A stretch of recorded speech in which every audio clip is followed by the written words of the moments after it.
Chapter 4. The old porch thermometer says it's 0, and the new side door one says it's 10 above, remarked Anne one frosty December night. So I don't know whether to take my muff or not. Better go by the old thermometer, said Rebecca Dew, cautiously. It's probably more used to our climate. Where are you going this cold night, anyway? I'm going round to Temple Street to ask Catherine Brooke to spend the Christmas holidays with me at Green Gables. You'll spoil your holidays, then, said Rebecca Dew solemnly. She'd go about snubbing the angels, that one. That is, if she ever condescended to enter heaven. And the worst of it is, she's proud of her bad manners. Think it shows her strength of mind, no doubt. My brain agrees with every word you say, but my heart simply won't, said Anne. I feel in spite of everything that Catherine Brooke is only a shy, unhappy girl under her disagreeable rind. I can never make any headway with her in Summerside, but if I can get her to Green Gables, I believe it will thaw her out. You won't get her. She won't go, predicted Rebecca Dew. Probably she'll take it as an insult to be asked. Think you're offering her charity. We asked her here once to Christmas dinner, the year afore you came. You remember, Mrs. Macomber, the year we had 2 turkeys give us, and didn't know how we was got to eat 'em, and all she said was, "No, thank you. If there's anything I hate, it's the word Christmas." But that is so dreadful, hating Christmas. Something has to be done, Rebecca Dew. I'm going to ask her, and I've a queer feeling in my thumbs that tells me she will come. Somehow, said Rebecca Dew reluctantly, when you say a thing is going to happen, a body believes it will. You haven't got a second sight, have you? Captain Macomber's mother had it. Used her give me the creeps. I don't think I have anything that needs give you creeps. It's only just I've had a feeling for some time that Catherine Brooke is almost crazy with loneliness under her bitter outside, and that my invitation will come pat to the psychological moment, Rebecca Dew. I am not a B.A., said Rebecca with awful humility. And I do not deny your right to use words I cannot always understand. Neither do I deny that you can wind people round your little finger. Look how you managed the Pringles. But I do say I pity you if you take that iceberg and nutmeg grater combined home with you for Christmas. Anne was by no means as confident as she pretended to be during her walk to Temple Street. Catherine Brooke had really been unbearable of late. Again and again Anne rebuffed, had said as grimly as Poe's raven, "Never more." Only yesterday Catherine had been positively insulting at a staff meeting. But in an unguarded moment Anne had seen something looking out of the older girl's eyes, a passionate, half-frantic, something like a caged creature mad with discontent. Anne spent the first half of the night trying to decide whether to invite Catherine Brooke to Green Gables or not. Finally she fell asleep with her mind irrevocably made up. Are you enjoying this audiobook? Please take a moment to hit the subscribe button for more videos like this, and please hit the like button. Those 2 things make a big difference for this channel, and I appreciate every single like and subscription. Thank you so much. Catherine's landlady showed Anne into the parlor and shrugged a fat shoulder when she asked for Miss Brooke. I'll tell her you're here, but I dunno if she'll come down. She's sulking. I told her at dinner tonight that Mrs. Rollins says it's scandalous the way she dresses for a teacher in Summerside High, and she took it high and mighty as usual. I don't think you should have told Miss Brooke that, said Anne reproachfully. But I thought she ought to know, said Mrs. Dennis somewhat waspishly. Did you also think she ought to know that the inspector said she was one of the best teachers in the Maritimes? Asked Anne. Or didn't you know it? Oh, I heard it, but she's stuck up enough now without making her any worse. Proud's no name for it. Though what she's got to be proud of I dunno. Of course she was mad anyhow tonight because I'd said she couldn't have a dog. She's a good notion in her head. She'd like to have a dog.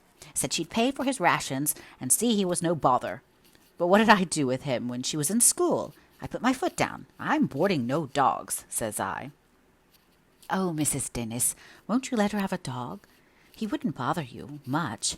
You could keep him in the basement while she was in school, and a dog really is such a protection at night. I wish you would, please. There was always something about Anne Shirley's eyes when she said please that people found hard to resist.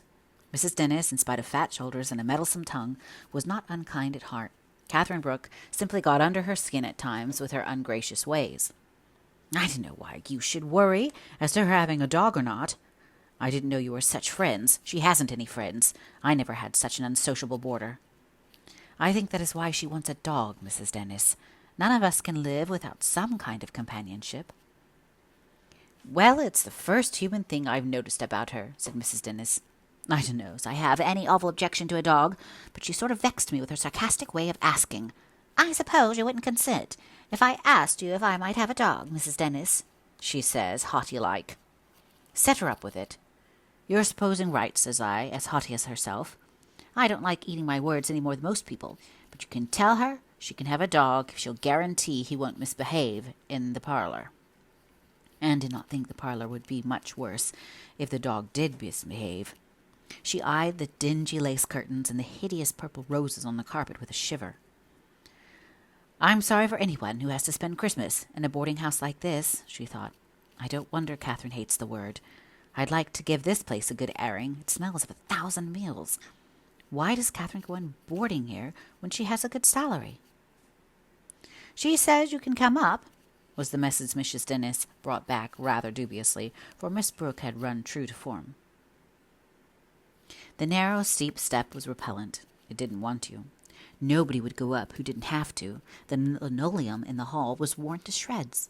The little back hall bedroom, where Anne presently found herself, was even more cheerless than the parlor. It was lighted by one glaring, unshaded gas jet. There was an iron bed with a valley in the middle of it, and a narrow, sparsely draped window looking out on a backyard garden where a large crop of tin cans flourished. But beyond it was a marvelous sky and a row of Lombardies standing out against long, purple, distant hills.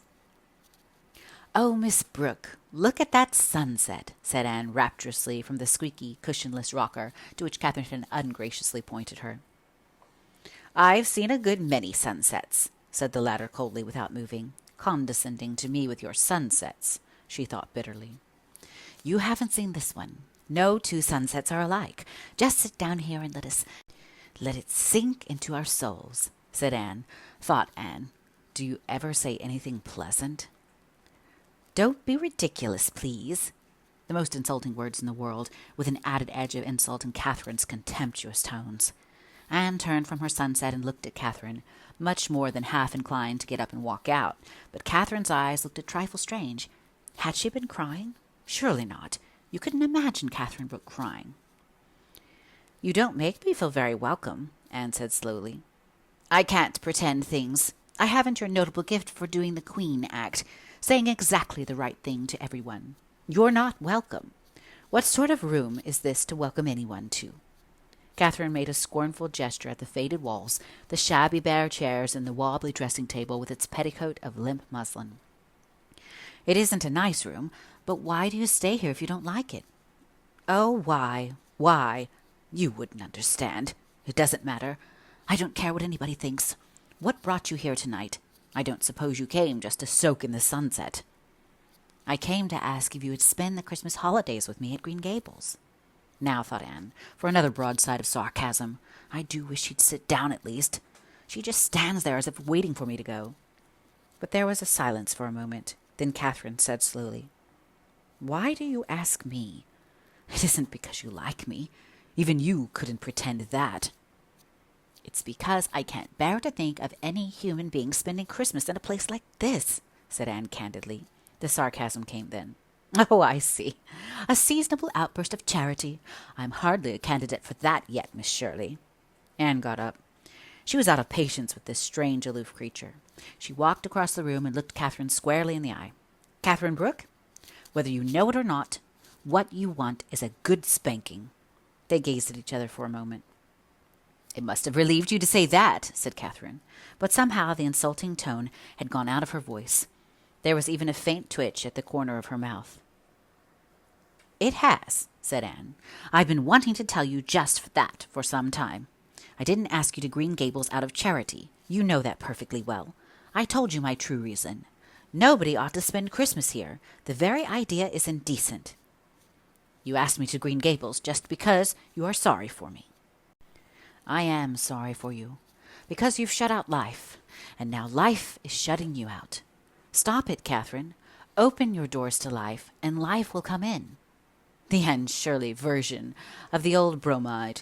If you bring a smiling visage to the glass, you meet a smile, said Catherine with a shrug. Like all bromides, that's absolutely true. Now, are you coming to Green Gables, or are you not? What would you say if I accepted? To yourself, not to me. I'd say you were showing the first faint glimmer of common sense I'd ever detected in you, retorted Anne. Catherine laughed, surprisingly. She walked across to the window, scowled at the fiery streak, which was all that was left of the second sunset, and then turned. Very well, I'll go. Now you can go through the motions of telling me you're delighted, and that we'll have a jolly time. I am delighted, but I don't know if you'll have a jolly time or not. That will depend a good deal on yourself, Miss Brooke. Oh, I'll behave myself decently. You'll be surprised. You won't find me a very exhilarating guest, I suppose, but I promise you I won't eat with my knife or insult people when they tell me it's a fine day. I tell you frankly that the only reason I'm going is because even I can't stick the thought of spending the holidays here alone. Mrs. Dennis is going to spend Christmas week with her daughter in Charlottetown. It's a bore to think of getting my own meals. I'm a rotten cook.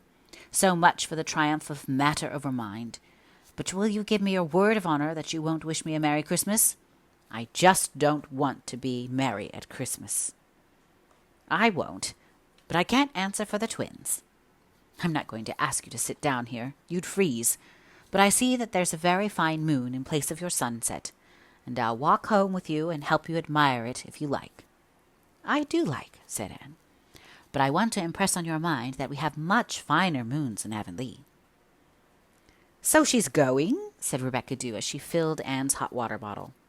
Well, Miss Shirley, I hope you'll never try to induce me to turn Mohammedan, because you'd likely succeed. Where is that cat? Out frisking round Summerside, and the weather at 0. Not by the new thermometer, and Dusty Miller is curled up on the rocking chair by my stove in the tower, snoring with happiness. Ah, well, said Rebecca Dew with a little shiver as she shut the kitchen door. I wish every one in the world was as warm and sheltered as we are tonight.